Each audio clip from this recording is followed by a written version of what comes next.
De volta com o nosso Resenha da Bola, edição desta quinta-feira. Eu falei, agora, muitos gols, muitas informações para você que está conosco nesta edição. Lembrando que você nos acompanha também pelo resenhadabola.com.br. Aliás, não só a edição de hoje, que você acompanha em tempo real, mas também todas as edições dos nossos programas devidamente armazenados para que você possa acompanhar em qualquer tempo e de qualquer lugar. E também no canal 8.tv.br você acompanha ao vivo as nossas edições sempre das 7 às 8 horas da noite. No YouTube do canal 8 também todas as nossas edições estão disponíveis para você. E eu lembro que daqui a pouco, a partir das 9, nós estaremos com toda a equipe Classe A de Esportes, apostos no Estádio Moisés Lucarelli, para a melhor transmissão de Ponte Preta em Vila Nova pela Copa do Brasil. A narração será do Marco Soligo, o Marco Aurélio Jacozinho vai comentar o jogo com reportagens do Carlos Mucim, do Fábio Oliveira, com Anderson Pinheiro no plantão. Eu também estarei lá com toda a equipe Classe A de Esportes na noite desta quinta-feira. Você nos acompanha pelo portal esportemultimídia.radio.br, pelos aplicativos, pelo Tunin, pelo Rádiosnet, com a melhor transmissão para o rádio de toda a nossa região metropolitana de Campinas. Campeonato Paulista é o primeiro assunto do início deste segundo bloco. O Corinthians atuou ontem na Arena Itaquera, debaixo de um verdadeiro dilúvio. Água não faltou. O que faltou foi futebol para a equipe do Corinthians, que a duras penas empatou com o Santo André. Bem, pelo momento que vive a equipe do Santo André, até que não foi de todo ruim o empate para a equipe do Corinthians. Mas que o Corinthians ficou devendo futebol, e se não fosse o Bozelli, teria perdido mais uma, a coisa teria sido pior, sim senhor. Vamos conferir os gols.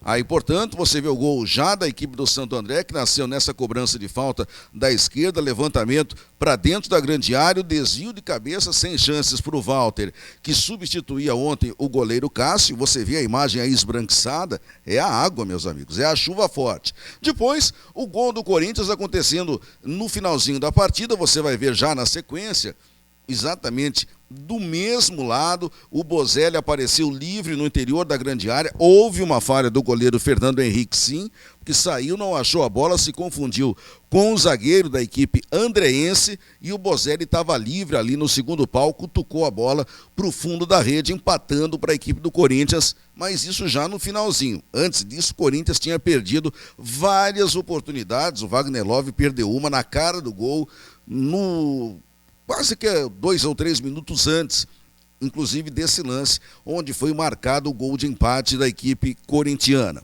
Claro, a pressão continua, porque o Corinthians vinha de resultados ruins dentro do Paulista, vinha de eliminação na Copa Libertadores da América. Claro, a fiel torcida estava lá, debaixo de chuva, incentivando, torcendo, mas as cobranças ao treinador corintiano, elas continuam. E o Thiago Nunes, depois do jogo, na entrevista coletiva, tentou explicar. Aliás, até que conseguiu. As justificativas são até plausíveis. Vamos acompanhar as declarações do treinador corintiano. Olha, mesmo com o campo molhado, a gente poderia ter vencido, né? Da maneira que o jogo se apresentou, a gente criou muitas situações de gol. E nem falo em finalizações, né? Porque as pessoas têm falado muito em finalizações e o Corinthians realmente finaliza muito. Deve ser a terceira ou quarta equipe que mais finaliza no campeonato. Mas principalmente pelas chances criadas de gol. Nosso time hoje sofre um problema direto com o aproveitamento, né? E a gente está sofrendo porque os adversários estão criando pouquíssimo e quando criam acabam fazendo gol.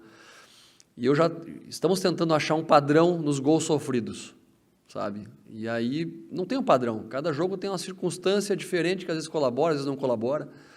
E aí dentro disso a gente está tentando remediar jogo a jogo, principalmente essa questão defensiva, porque ofensivamente estamos criando, produzindo para vencer, mas falta o tal do detalhe do gol, né? Mesmo com o campo molhado a gente poderia ter vencido hoje, né? Então esse é o sentimento que a gente fica nutrindo de que poderíamos. Então, somente com persistência e repetição, né, e muita crença que a gente pode sair da situação aí incômoda de não vencer já alguns jogos. Thiago, ainda aqui à sua direita, minha pergunta vai em relação ao Bozelli, né, o artilheiro do time na temporada, Por qual motivo que ele começou no banco de reservas hoje? Te pergunto isso porque na saída de campo, perguntei isso para o argentino e aí ele deu a entender. Pergunte ao técnico, por isso que eu repasso a pergunta. Por característica, né? Vinha jogando o Mauro e o Love juntos, 2 jogadores, né, que se complementavam. No último jogo contra o Água Santa, com a presença do Johnny Gonzalez, os 3 ficaram muito estáticos. E levando em consideração a característica do Santo André, que é um time de muito encaixe individual de marcação, nós optamos por Love ser um jogador de mais movimento, mais mobilidade, tentar tirar o zagueiro deles da linha, até para que o Johnny pudesse fazer movimentos de infiltração, o Luan, o próprio Pedrinho pudesse fazer esses movimentos de infiltração com a saída do Love para flutuar. Então a ideia era mais por uma característica mesmo, enquanto o gramado estava em condições ali, né, de um jogo mais curto, de aproximação, a gente estava chegando, não tão contundente como gostaríamos, né, mas a ideia central era essa, né, mudança da característica. E depois aí pela situação, né, do jogo e tudo mais, o Bozelli entrou, foi bem. Mas independente da circunstância de ele ser o artilheiro do campeonato, um jogador importante, e ele foi titular todas as partidas até então, desde a Florida Cup, né, isso aí não credencia ele, né, que ele vai ser titular todos os jogos do ano. Ele vai ter que entender que tem questões que são características do jogo que implicam nas decisões do treinador. Tiago, boa noite, tudo bem? Boa noite, tudo bem você? Tudo. Você conhece o futebol brasileiro, né? O pessoal não tem muita paciência, não facilita, principalmente para o treinador, né? O treinador é o primeiro cara ali que o torcedor mira. São 9 jogos até agora, né? Oficiais, fora os 2 da Florida Cup. Você acha que é muito cedo para que o torcedor avalie o trabalho de um treinador? Hoje teve protesto lá, né, no CT Joaquim Grava, para o torcedor falar o trabalho do Thiago é bom ou ruim, ou já dá para fazer esse tipo de avaliação? Em qualquer trabalho de qualquer treinador é muito cedo, porque o Corinthians, a exemplo de outras épocas, está passando por um processo profundo de reformulação, não só na ideia de jogo, mas de elenco também. Estamos mudando os jogadores, aproveitando os jogadores da formação, jogadores que já vinham até, inclusive, jogaram alguns poucos jogos ano passado e agora estão sendo reaproveitados. Então, a gente está tentando reestruturar, né, não só as ideias de jogo, mas também o próprio elenco. E, como já aconteceu em outros momentos com o próprio Corinthians também, teve dificuldades no início da temporada. O que a gente precisa é dar sequência para uma ideia, né? Não adianta a gente também cair na cilada de a cada resultado ou circunstância que não seja a melhor, vai mudando, porque a gente perde realmente o foco, o centro. Nós estamos aí muito alinhados com a direção em relação às nossas ideias, em relação ao perfil dos jogadores dentro do grupo, e somente com repetição e tempo que a gente vai conseguir superar isso. E aí eu tenho muita confiança que com o decorrer da temporada a gente vai cada vez crescer mais. Tiago, à sua direita, você achou que o gramado do estádio hoje ficou muito pesado antes do tempo?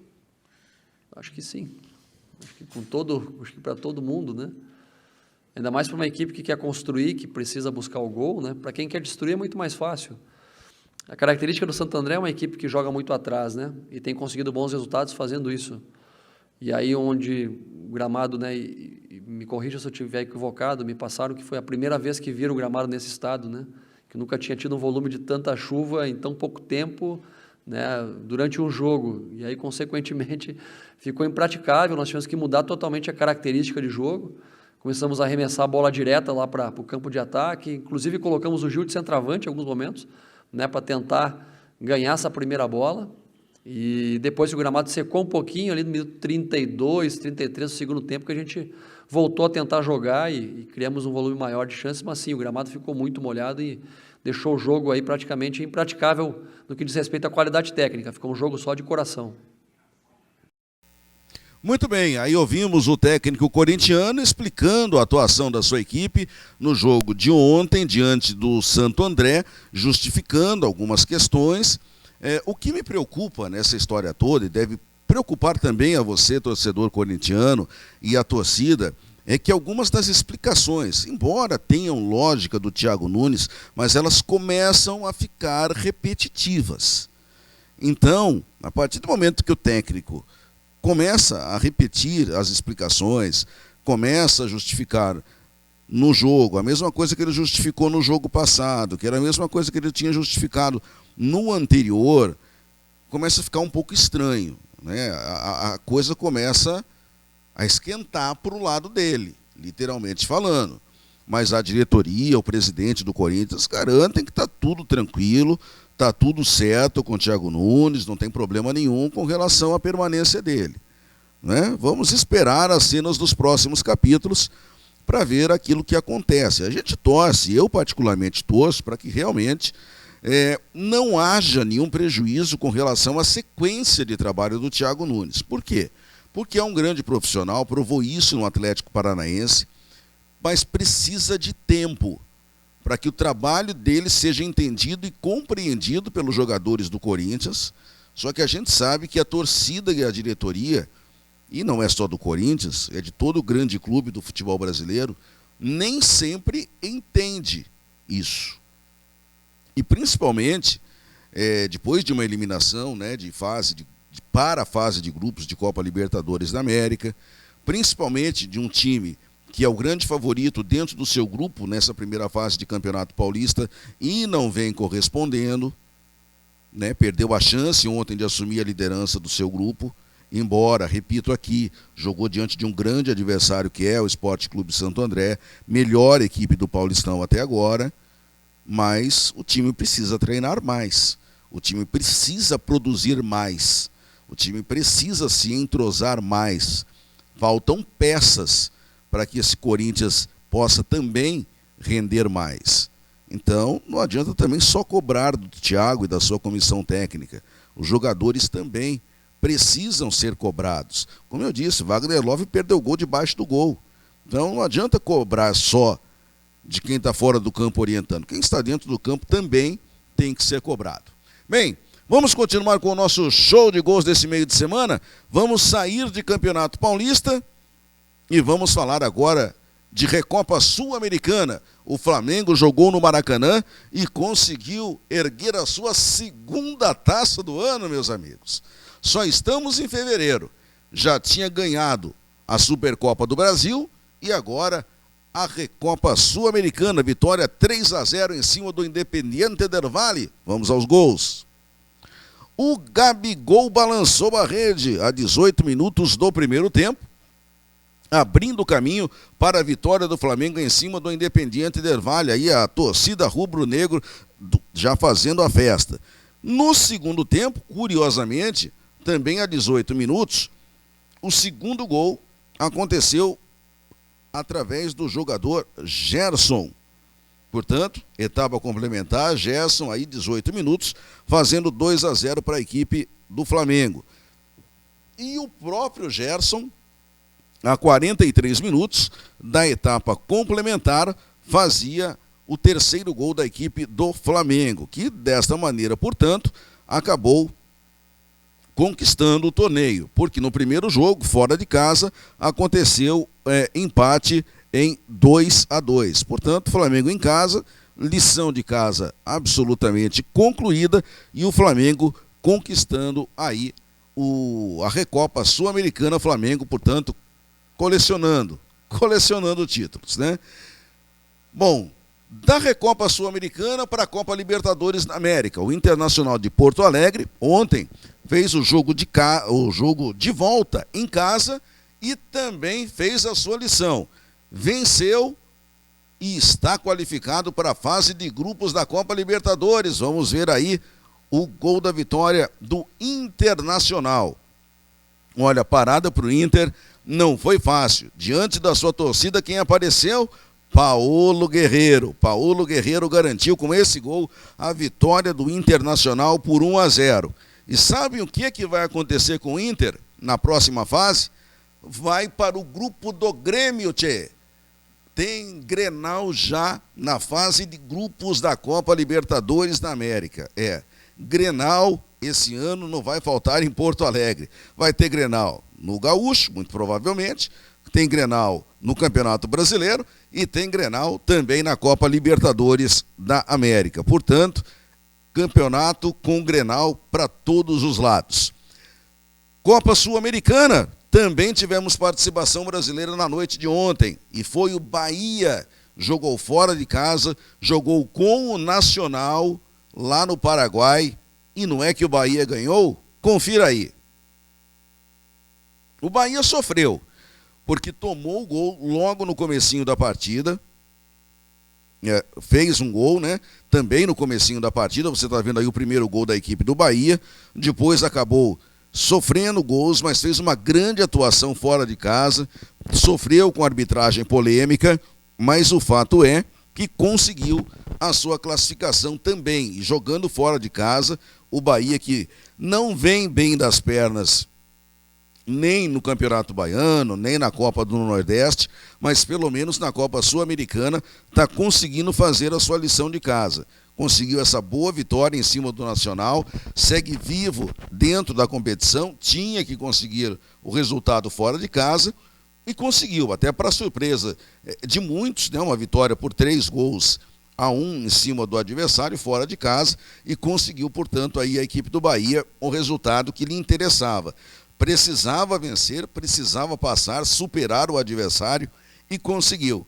Teve polêmica na arbitragem, teve polêmica aí na cobrança de pênalti. Esse gol aí foi o gol do Nacional, que você está revendo, inclusive, aí no replay, mas, de qualquer maneira, não atrapalhou de nenhuma maneira a vitória da equipe do Bahia. Bom, Copa do Brasil. O Fluminense jogou contra o Motoclube lá no Maranhão. Esse jogo ainda foi da primeira fase. O Fluminense começou perdendo, hein? Vamos aos gols. O Motoclube saiu na frente, fez 2-0. O Wallace, logo no primeiro minuto, de cabeça, 1-0 para a equipe do Motoclube. Depois o George, a 11 minutos, 2-0 para o Motoclube. Olha só, dava a impressão que o Moto iria aprontar para cima do Fluminense.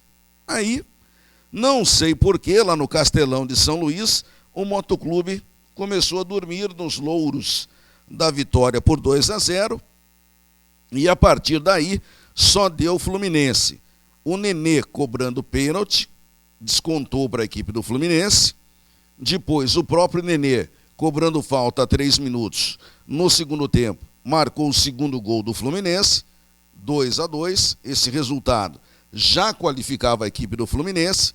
Depois o Nilo de cabeça, 26 minutos, fazendo o terceiro do Fluminense, e o Marcos Paulo a 38 do segundo tempo, fazendo o último gol da equipe carioca. Portanto, 4 para o Fluminense, 2 para o Motoclube. O Fluminense avança à próxima etapa, portanto, da Copa do Brasil. Está aí o Fluminense, portanto, devidamente classificado para a sequência da Copa do Brasil.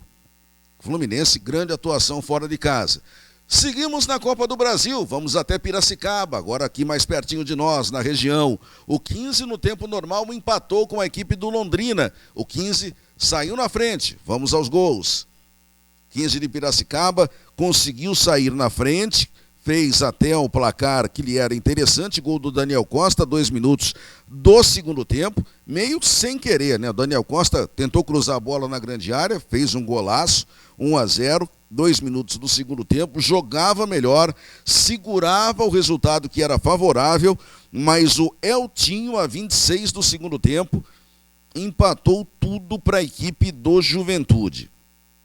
1 para o 15, 1 para o Juventude, resultado do tempo normal.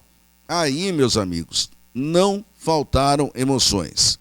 Nos pênaltis, tudo igual. Um bate aqui, outro bate ali, um bate aqui, outro bate ali, um perde aqui, outro perde ali, goleiro pega aqui, goleiro pega ali. Basta dizer o seguinte, todos tiveram que cobrar, eu digo todos os jogadores dos dois times, tá? Entre acertos e erros.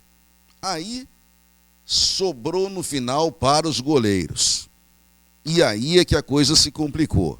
Porque aí o goleirão do 15, o goleirão do Juventude, na última penalidade do time gaúcho, cobrou e acabou convertendo. O goleirão do 15 foi cobrar, bateu um tiro de meta, mandou a bola para fora e a coisa se complicou. 15 está fora da Copa do Brasil e a equipe do Juventude está qualificada, segue para a próxima fase, né? Uma pena porque é uma equipe da região que acaba ficando fora da Copa do Brasil. Aí a cobrança do goleiro do Juventude e aí olha o que o goleirão do 15 fez, mandou a bola para fora, o 15 está eliminado. Mas se você gosta de emoção, daqui a pouco no terceiro bloco nós vamos ver o que aconteceu em Curitiba com o Paraná Clube, um verdadeiro teste para cardíaco. Resenha da Bola vai para mais um intervalo e nós voltamos já já.